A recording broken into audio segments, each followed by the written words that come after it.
Hello students, SVM Pilibanga की online classes में आपका स्वागत है। तो आज हम करने जा रहे हैं क्लास 12th कंपलसरी इंग्लिश का टॉपिक सिंथेसिस। सिंथेसिस होता क्या है? सिंथेसिस का मतलब है जोड़ना। इसमें क्या होगा, हमें दो या दो से ज़्यादा सेंटेंस मिलेंगे और उनको जोड़कर हमें एक सेंटेंस में बदलना होगा। इस बात का हम ध्यान रखेंगे कि जो दो या दो से ज़्यादा सेंटेंस हमें दे रखे हैं और उन दोनों या दो से ज़्यादा सेंटेंस को जोड़कर जो हम एक वाक्य बना रहे हैं उसका अर्थ चेंज नहीं होना चाहिए। अर्थ है, मीनिंग है, वो सेम रहेगा। और इसके लिए हमें एग्जामिनर द्वारा ये बाउंड कर दिया जाता है कि जो हम सेंटेंस जोड़कर एक बनाएंगे, जो सेंटेंस अपना बन रहा है वो सिंपल सेंटेंस होना चाहिए या कंपाउंड या कॉम्प्लेक्स सेंटेंस। इसके लिए हमें बाउंड किया जाएगा कि जो सेंटेंस आपने जोड़ा है वो सिंपल सेंटेंस बने, कंपाउंड बने या कॉम्प्लेक्स सेंटेंस बने। तो सबसे पहले हमें इसमें ये पता होना चाहिए कि सिंपल सेंटेंस कौन सा होता है। हमें कैसे पता लगेगा ये सिंपल सेंटेंस बन गया अपना या कंपाउंड या कॉम्प्लेक्स। तो सबसे पहले देखो, सिंपल सेंटेंस किसे कहते हैं कि सिंपल सेंटेंस में हमें एक ही क्या मिलेगा, सब्जेक्ट मिलता है।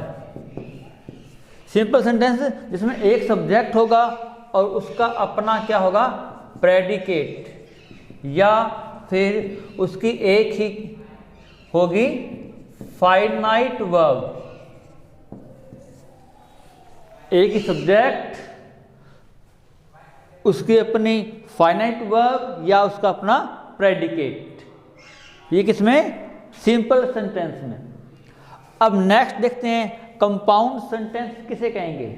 कंपाउंड सेंटेंस में क्या होता है कि जब दो सिंपल सेंटेंसेस को किसी कंपाउंड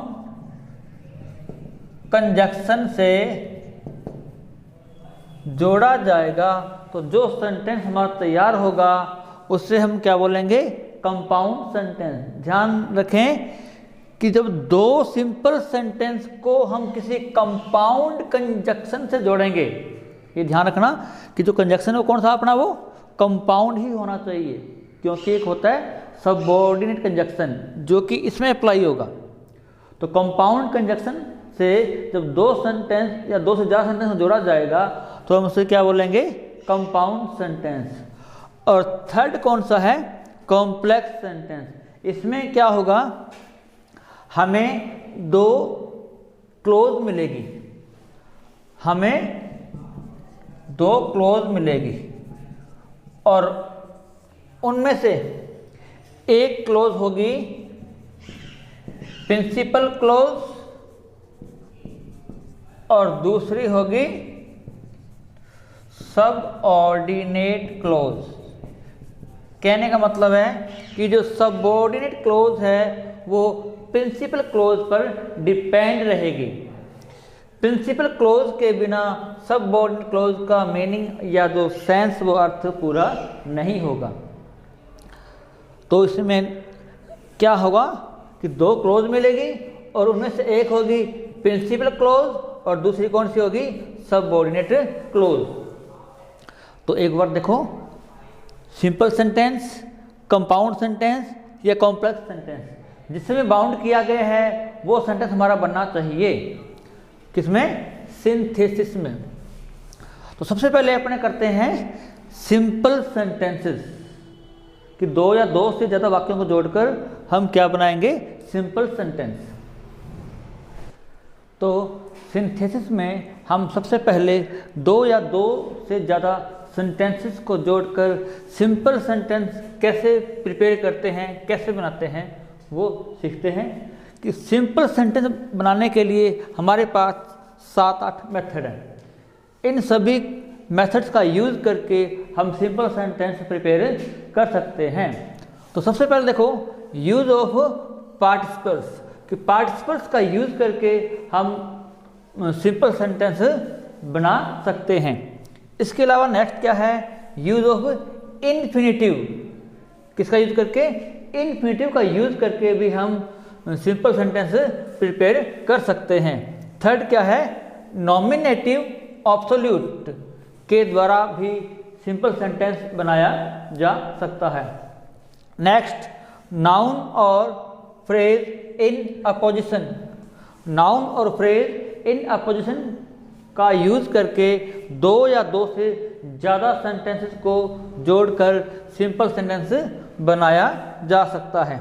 इसके अलावा देखो, using preposition before A gerund और नाउन। नाउन अथवा जेरेंड से पहले प्रेपोजिशन का यूज करके हम सिंपल सेंटेंस प्रिपेयर कर सकते हैं।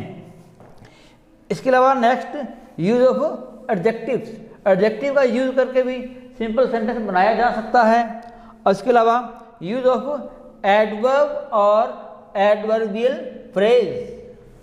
एडवर्ब और एडवर्बियल फ्रेज के द्वारा भी सिंपल सेंटेंस बनाया जा सकता है। और नेक्स्ट और लास्ट क्या है, कंजक्शन। कंजक्शन का यूज करके भी सिंपल सेंटेंस हम प्रिपेयर कर सकते हैं। तो हम इसी मेथड्स का यूज करके सिंपल सेंटेंस बना सकते हैं। तो इसमें सबसे पहले हम सीखते हैं कि पार्टिसिपल्स का यूज करके किस प्रकार से सिंपल सेंटेंस बनाया जा सकता है। अब देखो, पार्टिसिपल्स का यूज करके सिंपल सेंटेंस प्रिपेयर करना।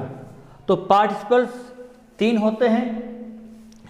फर्स्ट है प्रेजेंट पार्टिसिपल्स, और सेकंड पास्ट पार्टिसिपल्स, और थर्ड क्या है, पास्ट पार्टिसिपल्स। प्रेजेंट पार्टिसिपल में हम वर्ब की फर्स्ट फॉर्म के साथ आईएनजी का यूज करते हैं। कहने का मतलब है वर्ब की इंग फॉर्म यूज की जाती है। और पास्ट पार्टिसिपल्स में जब वर्ब की थर्ड फॉर्म को एज एन एडजेक्टिव यूज करेंगे। वर्ब की थर्ड फॉर्म को जब हम एडजेक्टिव के रूप में यूज करेंगे तो उसे हम क्या बोलेंगे, पास्ट पार्टिसिपल्स। नेक्स्ट क्या है, परफेक्ट पार्टिसिपल्स। सॉरी, ये पास्ट नहीं है, ये है परफेक्ट पार्टिसिपल्स। परफेक्ट पार्टिसिपल्स में हैविंग प्लस वर्ब की थर्ड फॉर्म का यूज करते हैं। एक बार फिर देखो, पार्टिसिपल्स तीन होते हैं। फर्स्ट प्रेजेंट पार्टिसिपल्स, इसमें वर्ब की तो आईएनजी फॉर्म उसका यूज किया जाता है। सेकंड है पास्ट पार्टिसिपल्स, इसमें वर्ब की जो थर्ड फॉर्म है, वर्ब की थर्ड फॉर्म को एज एन एडजेक्टिव के रूप में यूज करेंगे। और थर्ड है परफेक्ट पार्टिसिपल्स। परफेक्ट पार्टिसिपल्स में हैविंग प्लस वर्ब की थर्ड फॉर्म का यूज किया जाता है। अब प्रेजेंट पार्टिसिपल्स में क्या होता है, इसमें क्या है, हमें दो काम दे रखे होंगे, हमें दो काम कार्य मिलेंगे। तो पहले कार्य के तुरंत बाद दूसरा कार्य होगा। दो कार्य दे रखे होंगे, फर्स्ट कार्य के तुरंत बाद दूसरा कार्य होता है, तो उस सेंटेंसेस में हम प्रेजेंट पार्टिसिपल्स का यूज करेंगे। या फिर इसमें यह भी हो सकता है कि पहले कार्य का इफेक्ट किस पर पड़ेगा, दूसरे पर पड़ेगा। पहले कार्य का इफेक्ट तो दूसरे कार्य पर पड़ेगा, तो इस प्रकार के सेंटेंसेस में हम प्रेजेंट पार्टिसिपल्स का यूज करेंगे। पास्ट पार्टिसिपल्स में क्या बताया आपको, वर्ब की थर्ड फॉर्म जब एडजेक्टिव के रूप में यूज की जाएगी तो वो पास्ट पार्टिसिपल। और परफेक्ट में क्या होगा, इसमें भी हमें दो काम मिलेंगे। कितने मिलेंगे, दो कार्य। पहला कार्य जब कंप्लीटली पूर्ण हो जाएगा, तो पहला कार्य जो कंप्लीटली पूर्ण हो जाएगा तो उसके बाद दूसरा कार्य होगा। कहने मतलब है पहले कार्य के पूर्ण हो जाने के बाद, पूरा हो चुकने के बाद जब दूसरा कार्य होगा तो उसमें हम क्या करेंगे, परफेक्ट पार्टिसिपल्स का यूज करेंगे। और इसमें करना क्या, हमें हैविंग प्लस वर्ब की थर्ड फॉर्म का यूज करना है। तो अब हम इसी को एग्जाम्पल्स के थ्रू समझते हैं। अब देखो, पार्टिसिपल्स का यूज़ करके हम इन सेंटेंसेस को जोड़कर एक सिंपल सेंटेंस बना रहे हैं।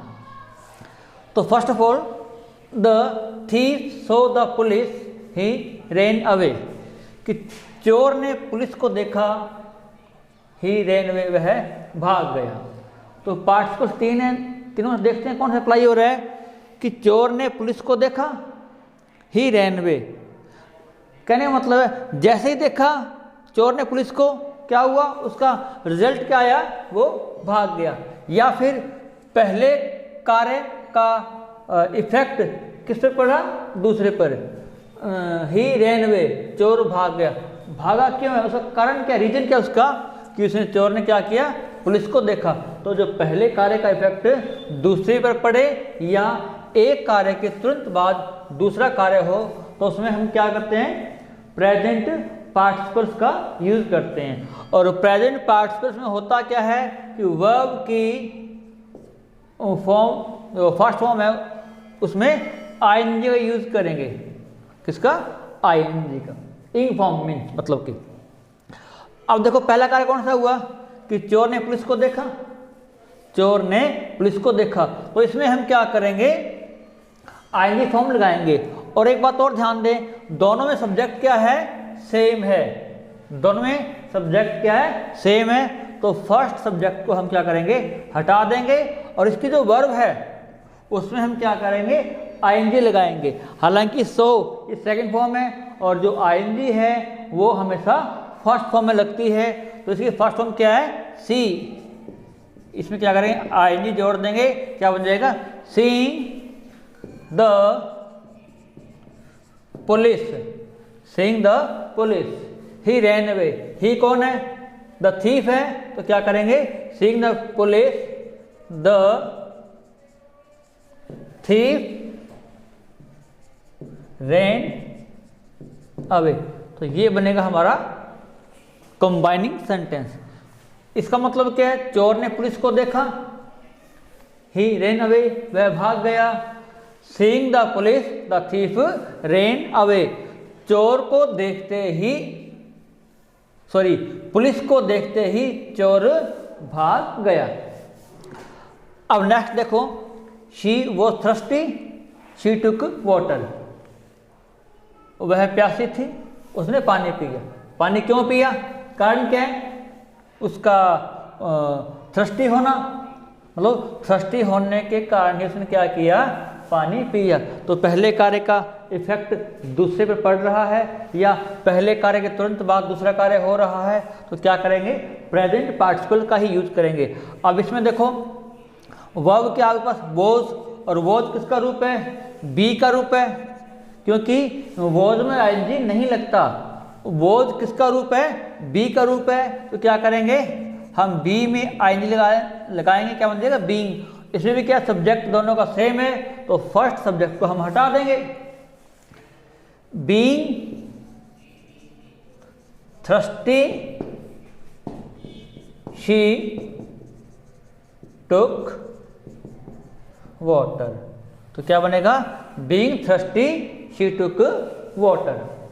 सब्जेक्ट हमने फर्स्ट क्यों हटाया है, क्योंकि दोनों में सब्जेक्ट क्या है, सेम है। अब नेक्स्ट देखो, he is a teacher, he helps the poor students. वह एक टीचर है और he helps the poor students, वह गरीब विद्यार्थियों की सहायता करता है। अब कहने का मतलब देखो, टीचर होने के दौरान ही वह गरीब विद्यार्थियों की हेल्प करता है। टीचर होने के दौरान ही गरीब विद्यार्थियों की सहायता करता है। तो इसमें फिर देखो इज, और पहली बात तो दोनों में सब्जेक्ट क्या आ गया, सेम आ गया। तो फर्स्ट जो सब्जेक्ट उसको अपने हटा देंगे। इज ये भी किसका रूप है, बी का रूप है। तो बी में क्या करेंगे, हम लगाएंगे आईएनजी, ये बन जाएगा being a teacher, he helps the poor students. Being a teacher, he helps the poor students. अब नेक्स्ट देखो, the child was hungry, it cried for milk. बच्चा हंग्री था, भूखा था। इट क्राइड फॉर मिल्क, वो मिल्क के लिए चिल्लाया, मतलब रोया। और क्यों रोया वो, कारण क्या रोने का, क्योंकि बच्चा क्या है, हंग्री है। तो इसका जो इफेक्ट इस सेंटेंस में जा रहा है, इसका जो इफेक्ट के इस पर जा रहा है, तो इसमें भी हम क्या करेंगे, प्रेजेंट पार्टिसिपल का यूज करेंगे। इसमें फिर हमारे पास वॉज मतलब बी की फॉर्म है, तो क्या करेंगे, बी में जोड़ेंगे आईएनजी, बन जाएगा बीइंग हंग्री। इट कौन है, द चाइल्ड है, being hungry the child cried for milk। अब next, I met a woman, she was learned। अब देखो इसमें क्या बताया गया अपने को, I met a woman, मैं एक महिला से मिला।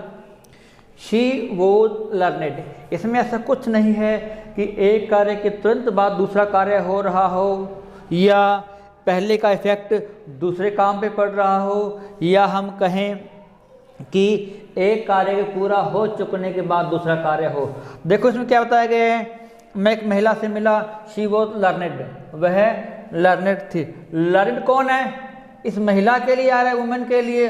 और ये लर्नेड जो है ये क्या है, लर्न की थर्ड फॉर्म यूज की गई है। लर्नेड किसके लिए आ रहा है, ये शी के लिए। शी है कौन, वुमेन। तो हम क्या करेंगे, इस थर्ड फॉर्म को इसके जस्ट पहले अटैच कर देंगे इस प्रकार से। देखो, तो I met a learned women, हमारा सेंटेंस इस प्रकार से बन जाएगा कि I met a learned women, मैं एक विद्वान महिला से मिला। तो ये लर्नेड है क्या, वर्ब की लर्न की थर्ड फॉर्म। वर्ब की जब थर्ड फॉर्म को हम एज एन एडजेक्टिव यूज करें तो कौन सा पार्टिसिपल है, ये पास्ट पार्टिसिपल। तो इन सभी सेंटेंसेस में हमने प्रेजेंट पार्टिसिपल का यूज किया है, और इस सेंटेंस में हमने क्या यूज किया है, पास्ट पार्टिसिपल्स का। अब हम करें नेक्स्ट और एग्जांपल्स। अब देखो next sentences, the doctor was looking after a man, he was injured. अब देखो डॉक्टर क्या कर रहा है, लुकिंग आफ्टर ए मैन, और ही वॉज इंजर्ड। अब ये इंजर्ड कौन है, मैन है। इंजर्ड ग्रामेटिकली है क्या, वह इंजर की थर्ड फॉर्म है, और ये किसके लिए है, ये मैन के लिए। तो इट मीन्स ये इंजर्ड अपने आप में विशेषता बता रहा है किसकी, ए मैन की। तो सेंटेंस क्या बनेगा, the doctor was looking after N injured man. तो हमारा सेंटेंस ये बन जाएगा कि the doctor was looking after N injured man. तो इसमें हमने क्या किस पार्टिसिपल्स का यूज किया है, पास्ट पार्टिसिपल्स का यूज किया गया है। Next, the boy finished his work, he went to play cricket. अब इसमें देखो लड़के ने अपना काम पूरा किया, लड़के ने अपना वर्क फिनिश किया, और he went to play cricket, वह क्रिकेट खेलने चला गया। इसमें क्या, एक पहले उसने अपना कार्य कंप्लीट किया है, एक कार्य के पूरा हो चुकने के बाद उसने क्या किया है, दूसरा कार्य किया है। तो जो काम पहले हुआ है उसमें हम क्या करेंगे, परफेक्ट पार्टिसिपल्स का यूज करेंगे। परफेक्ट पार्टिसिपल्स में क्या करते हैं, हैविंग प्लस वर्ब की थर्ड फॉर्म। तो having finished his work, he went to play. He कौन है, द बॉय। तो the boy went to play cricket. तो सेंटेंस हमारा बन जाएगा having finished his work the boy went to play cricket. अब नेक्स्ट देखो, Ram wrote a letter he went to post office to dispatch it. तो पहले राम ने क्या किया है, लेटर को कंप्लीट लिखा है, लेटर को पूरा लिखने के बाद उसने क्या किया है, वो उसको डिस्पैच करने गया है।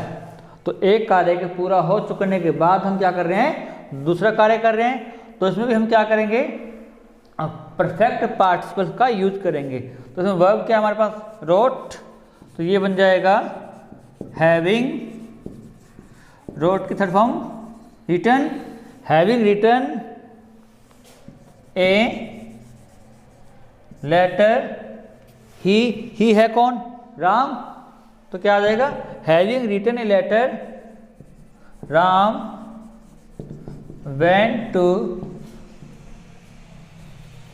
Post office to dispatch it. Letter को लिख चुकने के बाद राम इसे पोस्ट ऑफिस से डिस्पैच करने गया।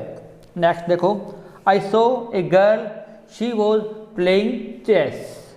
मैंने गर्ल को देखा, शी वॉज प्लेइंग चेस, वह चेस खेल रही थी। अब देखो इसमें क्या हुआ कि देखने, जब उसने गर्ल को देखा उस दौरान वो क्या कर रही थी, चेस खेल रही थी। इट मीन्स इसमें क्या एक के दौरान ही दूसरा काम हो रहा है। तो इसमें हम क्या करेंगे, प्रेजेंट पार्टिसिपल का यूज करेंगे। अब इसमें ध्यान दें कि दोनों का सब्जेक्ट है वो क्या है, अलग अलग है। और दूसरी बात, ये प्लेइंग चेस किसके लिए आ रहा है, ये गर्ल के लिए आ रहा है। तो सिंपल सा बन जाएगा ये, आई सो ए गर्ल, ये शी किसके लिए, गर्ल के लिए, तो हम इसे हटा देंगे, पीछे क्या बचा, ये बन जाएगा प्लेइंग चेस, कि मैंने एक लड़की को चेस खेलते हुए देखा। चूंकि दोनों का सब्जेक्ट क्या था, अलग अलग था, और ये जो प्लेइंग चेस किसके लिए आ रहा है, ये गर्ल के लिए आ रहा है, उसको हम हटा देंगे इसको, और ये इसके साथ ही जुड़ जाएगा। नेक्स्ट देखो, she had her lunch she began to do her homework. उसने पर लंच किया और फिर उसने अपना होमवर्क करना शुरू कर दिया। इट मीन्स पहले उसने लंच किया कंप्लीटली, लंच करने के बाद उसने अपना होमवर्क करना शुरू कर दिया। तो एक कार्य के पूरा हो चुकने के बाद जब दूसरा कार्य हो, हम क्या करते हैं, परफेक्ट पार्टिसिपल का यूज करते हैं। तो इसमें भी हम क्या करेंगे, परफेक्ट पार्टिसिपल का यूज करेंगे। अब देखो इसमें आपके पास वर्ब क्या है, हैड, हैविंग तो आपको लगाना ही है, और हैड की थर्ड फॉर्म क्या होती है, हैड ही होती है। सेकंड और थर्ड फॉर्म भी सेम है। Having had her lunch she began to do her homework. तो हमारा सेंटेंस बन जाएगा having had her lunch she began to do her homework. Next, he heard a noise he stopped. उसे एक आवाज़ सुनाई दी, उसे शोर सुनाई दिया, और ही स्टॉप्ड वह रुक गया। अब देखो वो क्यों रुका है, वो रुका क्यों है, क्योंकि उसको आवाज़ सुनाई दी, कोई शोर सुनाई दिया। कहने मतलब है शोर सुनते ही क्या हो गया, वो रुक गया। रुकने का कारण क्या है, उसको शोर सुनना, सॉरी शोर का सुनाई देना। जैसे उसे शोर सुनाई दिया वो रुक गया। तो पहले कार्य का इफेक्ट किससे पड़ रहा है, दूसरे पे पड़ रहा है। तो उसमें क्या करेंगे, प्रेजेंट पार्टिसिपल्स का यूज करेंगे। तो हर्ड की फर्स्ट फॉर्म क्या होती है, हियर, तो ये बन जाएगा hearing A noise he stopped, hearing A noise he stopped. तो इस प्रकार से हम प्रेजेंट पार्टिसिपल, पास्ट पार्टिसिपल्स और परफेक्ट पार्टिसिपल्स का यूज करके दो या दो से ज़्यादा सेंटेंस को जोड़कर हम एक सेंटेंस बना सकते हैं, और वो सेंटेंस कौन सा? Simple sentence. तो इस प्रकार से पार्टिसिपल्स का यूज किया जा सकता है सिंपल सेंटेंस बनाने के लिए। अब हम करेंगे नेक्स्ट टाइप।